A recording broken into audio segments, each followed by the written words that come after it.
Hello my young friends, good morning. मैं Suresh sir फिर एक बार आपके साथ। इसके पहले जो मेरा एमसीक्यू का जो सेट आया था, 4 आ चुका था। आज हम आपकी सेवा में 5वां लेकर के आए हैं, थोड़ा सा लेट हुआ, इसके लिए हम सॉरी हैं। और अभी एग्जाम को देखते हुए पर डे आपको एक वीडियो मिल जाएगा। आपको फोकस करना है एमसीक्यू पर आपको, जिसमें कि आप देख रहे हैं कि मैक्सिमम क्वेश्चन आता है। और आज का जो मेरा एमसीक्यू सेट है नंबर 5 है, बोर्ड मॉडल पर आधारित है।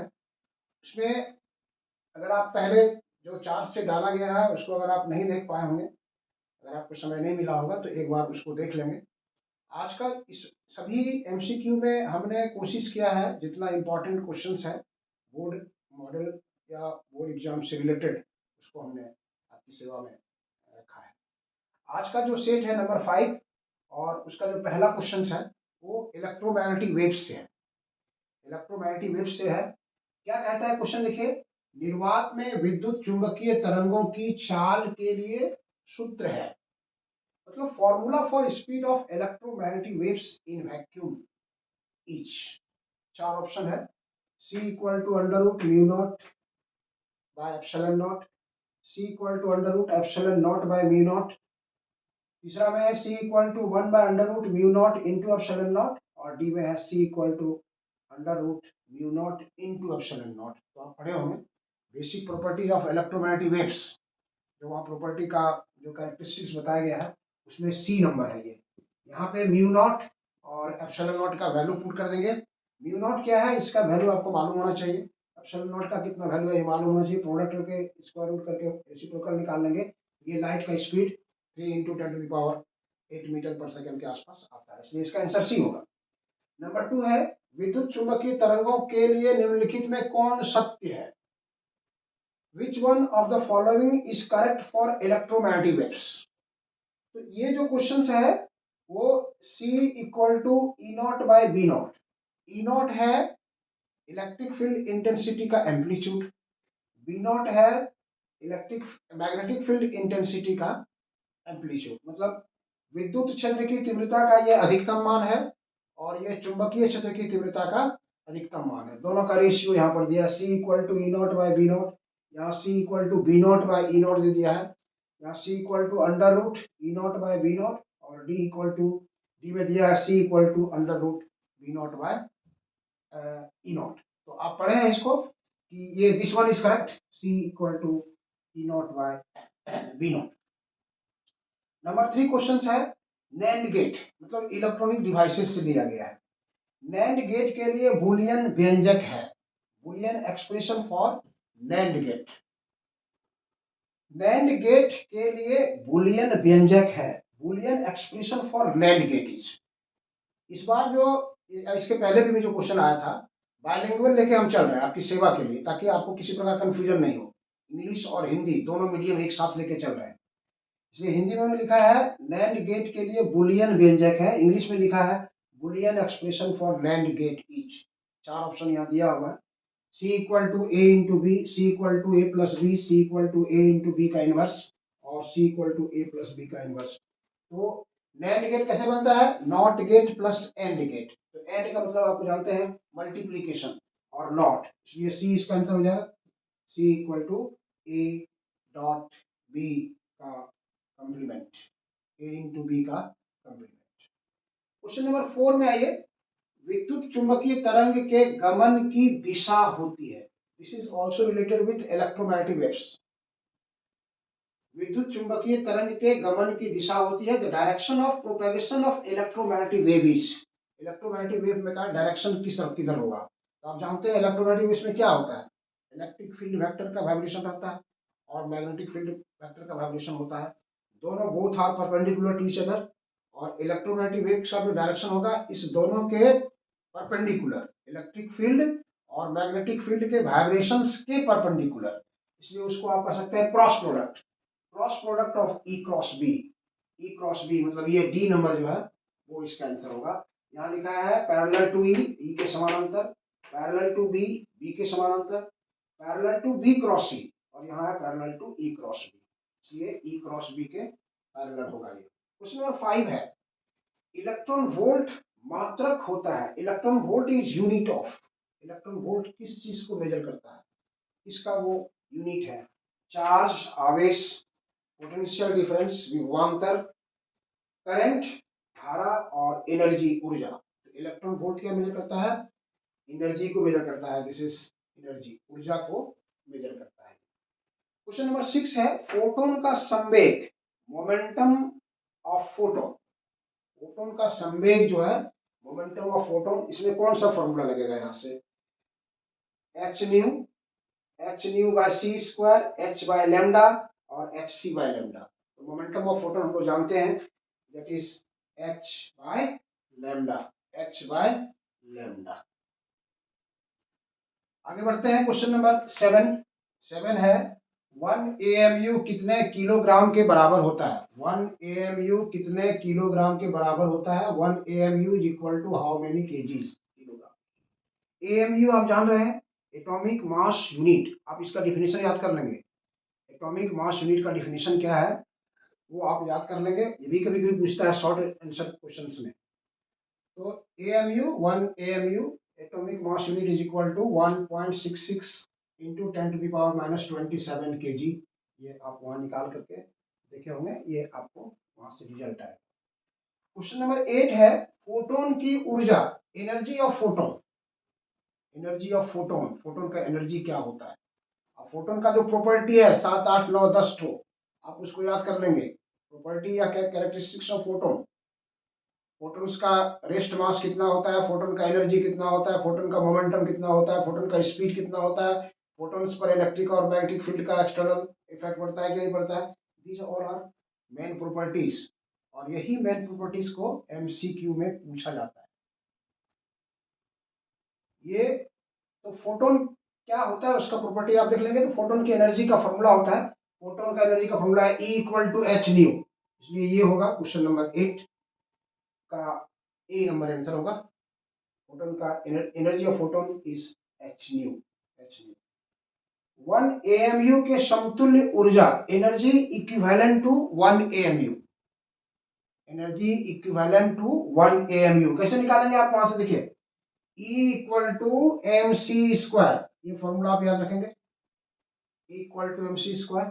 M का वैल्यू 1 AMU कितना है, यहां पर आप देखिए क्वेश्चन नंबर 7 में है 1.66 इंटू 10⁻⁻27।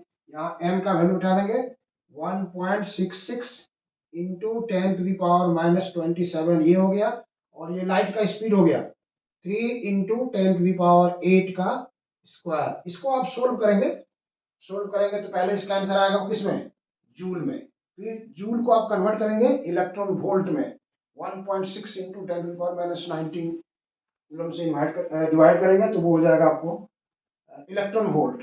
और फिर मेगा इलेक्ट्रॉन वोल्ट में जाने के लिए 10⁶ इलेक्ट्रॉन वोल्ट का एक मेगा इलेक्ट्रॉन वोल्ट होता है, इसलिए उसका आंसर आएगा 931 मेगा इलेक्ट्रॉन वोल्ट।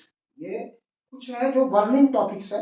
1 AMU कितने केजी, 1.66 10⁻⁻27। 1 AMU के इक्विवेलेंट कितना energy, 931 mega electron volt. Photon का एनर्जी आपको बता दिए E बराबर h nu. Come to question number 10। अब आइए देखिए रेडियो एक्टिविटी में आते हैं। हाफ लाइफ अर्ध आयु, इसको हम लोग यहाँ टी से लिख रहे हैं, टी।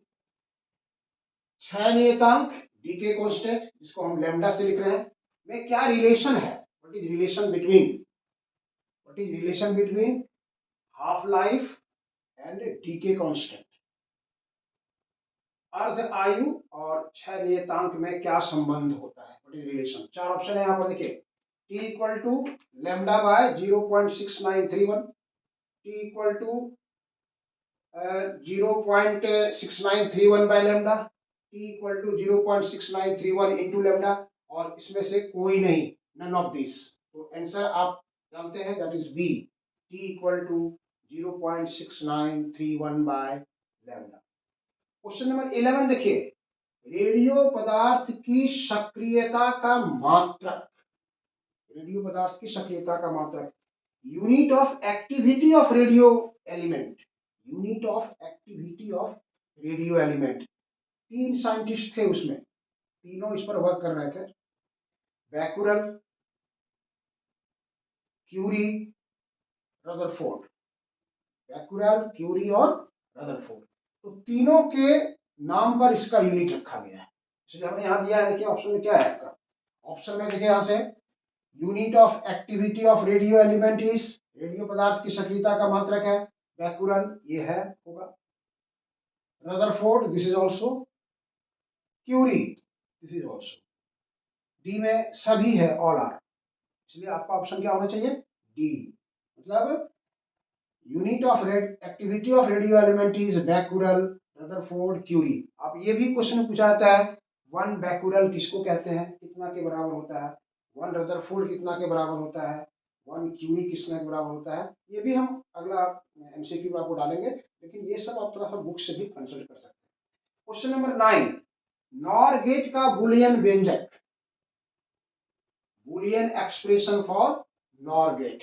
तो नॉर गेट का मतलब समझ रहे हैं आप, नॉर गेट का मतलब हुआ not gate plus or gate, not gate plus or gate. Or को लिखते थे हम लोग ए प्लस बी, और नॉट का मतलब ये, नॉट का मतलब ये कॉम्प्लीमेंट, इसलिए ए प्लस बी का कॉम्प्लीमेंट कहां पर है, देख रहे हैं question number D, option number D में है। यहाँ C equal to A into B, A plus B, A into B का कॉम्प्लीमेंट और ए प्लस बी का कॉम्प्लीमेंट, इसलिए answer is D, answer is D. चलिए आगे बढ़ते हैं, नेक्स्ट क्वेश्चन नंबर 13। 13 है प्रकाश विद्युत प्रभाव, प्रकाश की किस प्रकृति पर आधारित घटना है। Photo electric effect is based on which nature of light. Chapter है डुअल नेचर ऑफ मैटर, वहां आपको पढ़ाया गया होगा लाइट दो तरह के नेचर को प्रदर्शित करता है। लाइट का दो नेचर होता है, एक पार्टिकल नेचर और एक वेव नेचर। एक शॉर्ट क्वेश्चन भी आता है, वहां पर भी आपको मेंशन करना पड़ता है कि लाइट का जो वेव नेचर है उस पर आधारित बहुत सा इंसिडेंट्स है, reflection of light, refraction of light, interference, diffraction, polarisation, ये सब के सब वेव नेचर पर है। जब ये फोटो इलेक्ट्रिक इफेक्ट जब आया, फोटो इलेक्ट्रिक इफेक्ट आप इंसिडेंट को याद कीजिए, यहाँ पे एक मेटल था एक ग्लास ट्यूब के अंदर, और जब इस पर लाइट यहाँ से आया तो यहाँ से इलेक्ट्रॉन यहाँ से निकला, और ये कैथोड है ये एनोड है, और जैसे ही इलेक्ट्रॉन यहाँ पहुंचा सर्किट में करंट फ्लो होना स्टार्ट हो गया। This process is known as photoelectric effect. तो यहाँ से जो करंट कैसे आया, इसमें होल सर्किट में करंट किस रूप में फ्लो होना शुरू हुआ, वेव नेचर के आधार पर इसको एक्सप्लेन नहीं किया जा सका। और तब जब आइंस्टीन आया, क्वांटम का ये प्रिंसिपल आया गया, तो क्वांटम प्रिंसिपल के आधार पर आइंस्टीन ने इसको एक्सप्लेन किया कि जब लाइट किसी मेटालिक सरफेस पर इंसिडेंट करता है तो लाइट जो है वो स्मॉल पार्टिकल्स के रूप में भी रहता है, जिसको हम लोग फोटॉन्स कहते हैं, और वो फोटॉन्स अपना एनर्जी इस मेटालिक सरफेस के इलेक्ट्रॉन को दे देता है, और ये इलेक्ट्रॉन यहाँ से बाहर निकलता है। इलेक्ट्रॉन इज नेगेटिवली चार्ज, जैसे ही एनोड पर वो आकर के टकराता है सर्किट कंप्लीट हो जाता है और करंट फ्लो होना शुरू होता है। This current is known as photoelectric current. जो इमिटेड इलेक्ट्रॉन्स है उसको फोटो इलेक्ट्रॉन्स कहते हैं, and this whole phenomenon is known as photoelectric effect.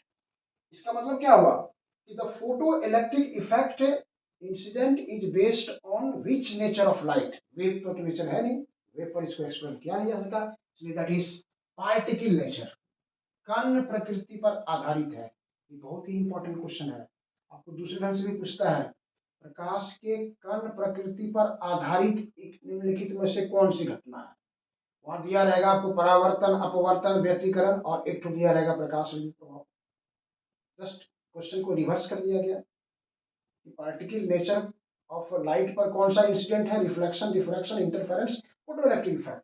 तो अब photoelectric effect reverse question आ गया। क्वेश्चन नंबर 14 है निम्नलिखित में से कौन नाभिक के अस्थायित्व का निर्धारण करता है। Which one determines the stability of the nucleus, माने जिस न्यूक्लियस को हम स्प्लिट नहीं कर सकते, जिस न्यूक्लियस को तोड़ा नहीं जा सकता है, वो स्टेबल न्यूक्लियस कहलाएगा। तो उसका स्टेबिलिटी किस पर डिपेंड करता है? यहाँ देखिए 4 ऑप्शन दिया है आपको। एक है द्रव्यमान क्षति, मास डिफेक्ट। दूसरा है बंधन ऊर्जा, बाइंडिंग एनर्जी। तीसरा है बाइंडिंग एनर्जी पर न्यूक्लियन, प्रति न्यूक्लियन बंधन ऊर्जा। और डी में कह रहा है इनमें से कोई नहीं।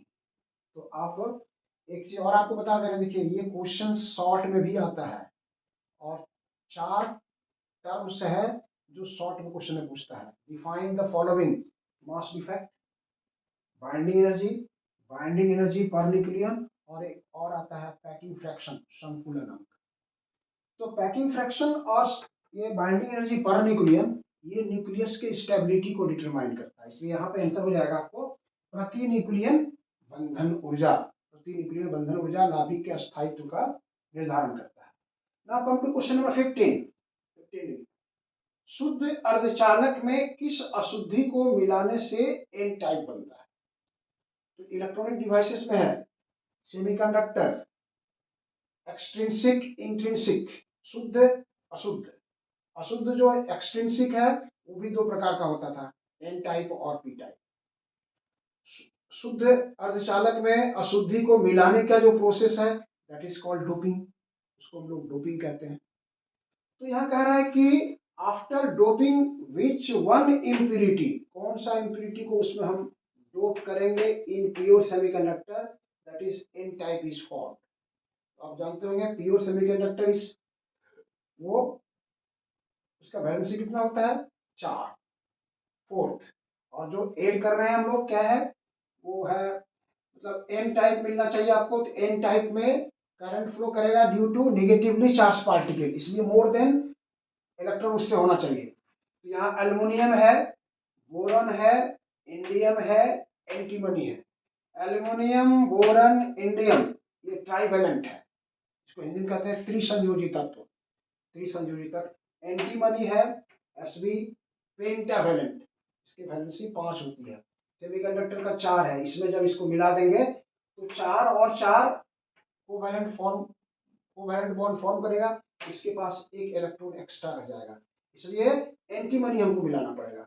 एंटीमनी मिलाने से, एंटीमनी अगर हम प्योर सेमीकंडक्टर में मिलाएंगे तो एन टाइप बनेगा, एन टाइप सेमीकंडक्टर मिलेगा। और यही क्वेश्चन अगर पी टाइप के लिए रहेगा, हमने वही दिया है आपको ताकि आपको किसी प्रकार का दिक्कत नहीं हो, उसी को बनाने के लिए हमने दिया है। क्वेश्चन नंबर 16 सेम क्वेश्चन है, देखिए यहाँ से शुद्ध अर्धचालक में किस अशुद्धि को मिलाने से पी टाइप बनता है? ऊपर वाले में एन टाइप बनता है, इसमें दे रहा है पी टाइप। एन टाइप के लिए आप याद रखेंगे कि वो जो है वो पेंटावेलेंट इम्प्यूरिटी होना चाहिए, और पी टाइप के लिए ट्राइवेलेंट इम्प्यूरिटी होना चाहिए। इसका एग्जांपल जो होगा ट्राइवेलेंट, अब यहाँ देखिए कौन कौन दिया होगा। आर्सेनिक पेंटावेलेंट, एंटीमनी यहाँ का उदाहरण था pentavalent, phosphorus pentavalent, aluminium trivalent. कौन सा आंसर होगा आपका? ट्राइवेलेंट होगा, ये ट्राइवेलेंट आंसर होगा, ट्राइवेलेंट। चलिए आगे बढ़ते हैं। Question number 17। पीएन संधि के अग्रबायस में अवक्षय परत की चौड़ाई, the thickness of depletion layer of PN junction in forward बायस। अब याद कीजिए इसको, देखिए ये पीएन जंक्शन था आपका, ये पीएन जंक्शन था, यहाँ पे अवक्षय परत होता था।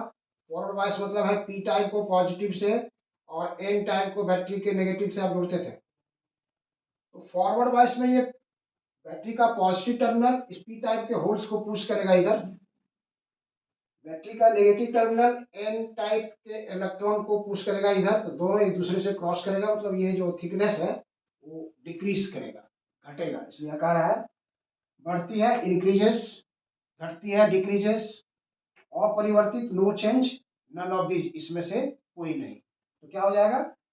The thickness of depletion layer of PN junction in forward bias decreases, ये घटती है। क्वेश्चन नंबर 18 है, कौन सी घटना प्रकाश की अनुप्रस्थ प्रकृति की पुष्टि करती है? Light is a type of wave, light is a type of wave.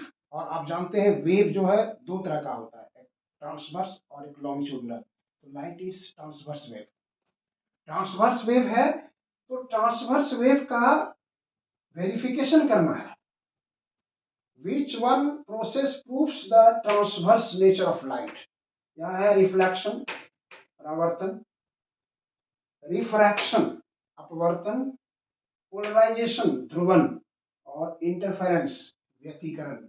ये आप याद रखेंगे कि ये जो है polarisation of light proves the transverse nature of light. Polarisation जो है वो लाइट के अनुप्रस्थ प्रकृति का प्रायोगिक सत्यापन करता है। ये बहुत ही इंपॉर्टेंट क्वेश्चन है। आपको हम बार बार कह रहे हैं कि मैं 30 साल का +2 में पढ़ाने का मुझे एक्सपीरियंस है और उसी एक्सपीरियंस को हम आपके साथ साझा कर रहे हैं। आपके लिए बहुत ही जितना इम्पोर्टेंट है और जो एग्जामिनेशन में आ चुका है और जो आने की संभावना है उसको ही लेकर के हम आपके सामने आए हैं। इसलिए पूरा वीडियो आप शुरू से अंत तक बने रह करके उसको देखेंगे। और पिछला 4 ठो जो मेरा सेट 4 तक आया है MCQ, अगर आप उसको नहीं देखे होंगे आप जरूर उसको देखेंगे। और मुझे उम्मीद है 2 ठो और MCQ अगर हम आपको डालेंगे ना तो 4 और 2 6 7, इससे ज़्यादा पढ़ने की आपको ज़रूरत नहीं है। ये 6 7 वीडियो MCQ का आप पूरा अच्छी तरह से पढ़ करके कॉपी में उसको नोट कर लीजिए, नहीं छूटेगा आपका। आइए बढ़ते हैं। अगर आपको हम क्वेश्चन नंबर 19, माध्यम बदलने से प्रकाश की क्या नहीं बदलती है, मतलब माध्यम बदलने से प्रकाश का कौन सा गुण, माध्यम बदलने से प्रकाश की कौन सा प्रॉपर्टी है यहाँ पे नहीं बदलती है, क्या नहीं बदलती है। Which property of light does not change when medium is change. मान लीजिए लाइट हवा से एयर से ग्लास में प्रवेश कर रहा है, एयर से वाटर में जा रहा है, मीडियम चेंज हो रहा है, तो लाइट में क्या क्या प्रॉपर्टी होता है, इंटेंसिटी, फ्रीक्वेंसी, वेवलेंथ, वेलोसिटी, ये 4 प्रॉपर्टी है। इसमें कहता है कि मीडियम चेंज करने से कौन सा नहीं चेंज होता है, तो अब याद रखेंगे frequency. Frequency does not change. Frequency किस पर डिपेंड करता है, सोर्स ऑफ प्रोडक्शन, जहां से ये उत्पन्न हो रहा है लाइट उसके फ्रीक्वेंसी पर डिपेंड करता है, उसके वाइब्रेशन पर डिपेंड करता है, वो मीडियम से रिलेटेड नहीं है, इसलिए frequency does not change. Question number 20, एक उत्तल लेंस को पानी में डुबोने पर इसकी फोकस दूरी क्या होगी। The focal length of a convex lens when it is immersed in water क्या होगा, बढ़ जाती है, घट जाती है, अपरिवर्तित रहती है, इनमें से कौन नहीं, increases, decreases, no change, none of this. याद रखेंगे किसी कन्वेक्स लेंस को वाटर में आप इमर्स करेंगे, मतलब ऐसे लिक्विड में इमर्स करेंगे जिसका रिफ्रैक्टिव इंडेक्स अगर इससे कम है, जिस रिफ्रैक्टिव इंडेक्स जो लेंस का है उससे अगर कम है, उसमें अगर डाल देंगे तो फोकल लेंथ बढ़ जाएगा। और अगर उसके बराबर वाले में डाल देंगे ना तो क्या होगा, वो एक प्लेन ग्लास जैसा बिहेव करेगा, नेचर उसका बदल जाएगा ग्लास का। इसलिए यहाँ पर क्या हो जाएगा, बढ़ जाती है। एक उत्तल लेंस को पानी में डुबोने पर इसकी फोकस दूरी बढ़ जाती है और लगभग पानी में लगभग 4 गुना बढ़ जाती है। तो आप इसको अच्छे ढंग से देखेंगे। वीडियो आपको कैसा लगा, इसको आप लाइक करेंगे, सब्सक्राइब करेंगे और शेयर करना नहीं भूलेंगे। हम आपके साथ बने रहेंगे। फिर अगला वीडियो लेकर के अभी हम 2-3 वीडियो और आएंगे लेकर के आपके साथ MCQ के लिए, और ये सारे के सारे बहुत ही इम्पोर्टेंट। ठीक है, चलिए हम चलते हैं।